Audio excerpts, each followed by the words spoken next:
Hey guys, Bombuster72 back again for another knife review. Now this is the last of the 3 Bad Blood knives that I recently acquired. I'll put a link up here to the other 2 videos, but this is the last of those 3, and this is the Kendrick Spartan.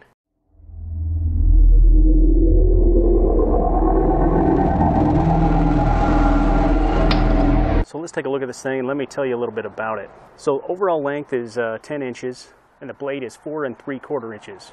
Again, the website doesn't list the actual thickness of it, but this appears to be perhaps even close to 1/4 inch, maybe just a little bit under.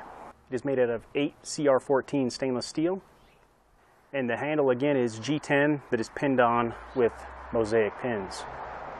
This is a little different in that it has some red liners there, kind of gives it a pretty cool look, I think. And again, the sheath is made out of this Kydex, and also just like last time, because it's so symmetrical, you can actually reverse this over, so you lefties shouldn't have any problems with this knife either. And the list price of this knife is $73.99. Again, I believe that this is a really good way to get in kind of that mid-level knife range. This isn't a custom knife, it's a production knife, so I think it's a good way to get into a semi-custom knife type of market, I guess. There was one problem that I noticed early on. I put it on to measure it just to see what the edge was ground to, and it was a little bit different. It was a little off on either side. One side was 35 degrees and the other side was 25 degrees. But I really think that you need to be a little bit more symmetrical and make it a little easier for the user to sharpen it. So I think eventually what I'm going to do, I'm going to probably regrind that to get them to match on either side. So anyway, let's go ahead and take a look at those tests. So here we have the Kendrick Spartan fixed blade knife from Bad Blood Knives, and we're just going to do some real quick tests on it. Well, maybe it's not razor sharp here. This one isn't necessarily razor sharp, but it still does okay. I mean, you know, it still will slice the paper decently, but it does catch a little bit. I think part of this problem could come from the fact that the grind on the angles of the edge, they're different on either side. It's still really sharp, I'm not going to complain about that, but the factory edge was a little off.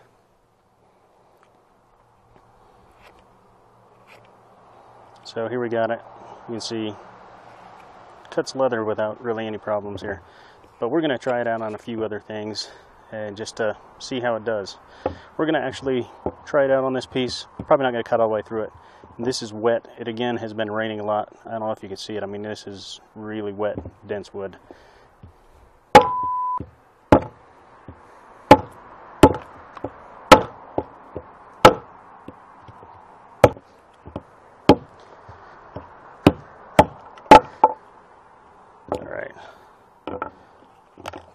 Alright, so you can see, I mean, it made it through.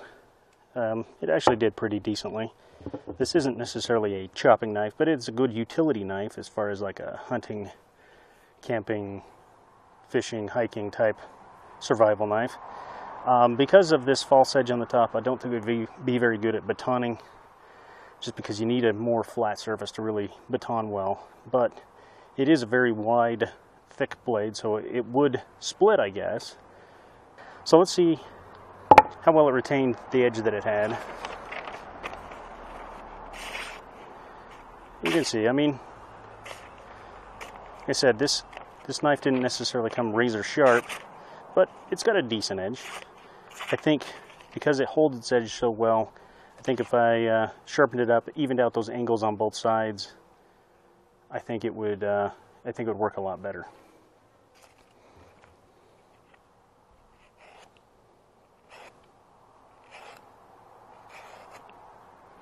You see, it still cuts through leather without really any problems at all.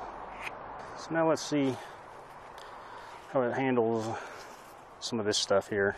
You know, we would expect that this is going to be really quite simple. You can see it just knocks this stuff off really quick.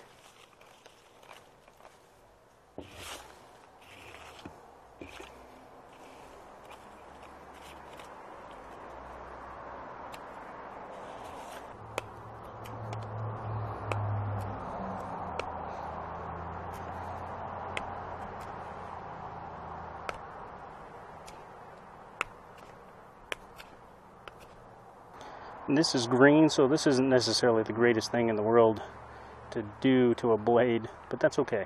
We're trying to test it here, so. But I would definitely recommend not necessarily cutting green wood all the time with your blade. If you do, you definitely need to wash it.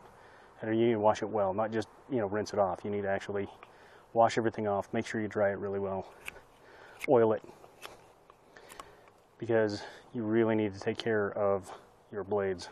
Okay, so if we needed to turn this into a tent stake of some sort, it would have no problem at that. It does enough that you can do that fine stuff too. And you've got this jimping up here. I kind of end up going up even a little bit further, but it does pretty good. The jimping is really nice on it. It's really a kind of a fine, a lot of lines per inch there, and it works really well. All right.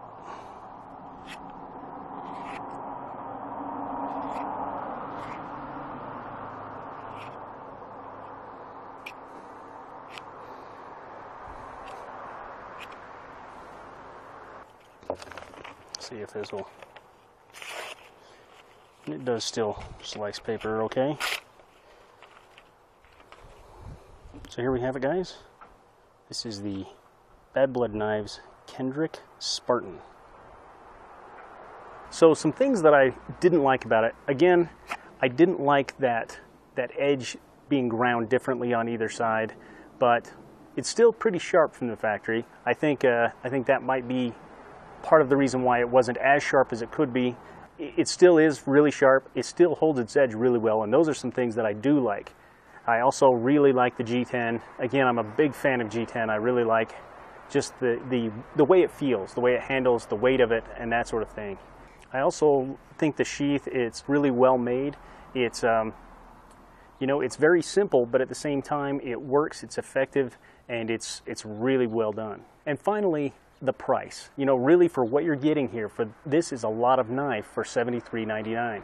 It truly is. So anyway, guys, I hope you enjoyed this video. If you did, be sure to like and share it. You can always subscribe by clicking on the bullet. And until next time, take care and be safe.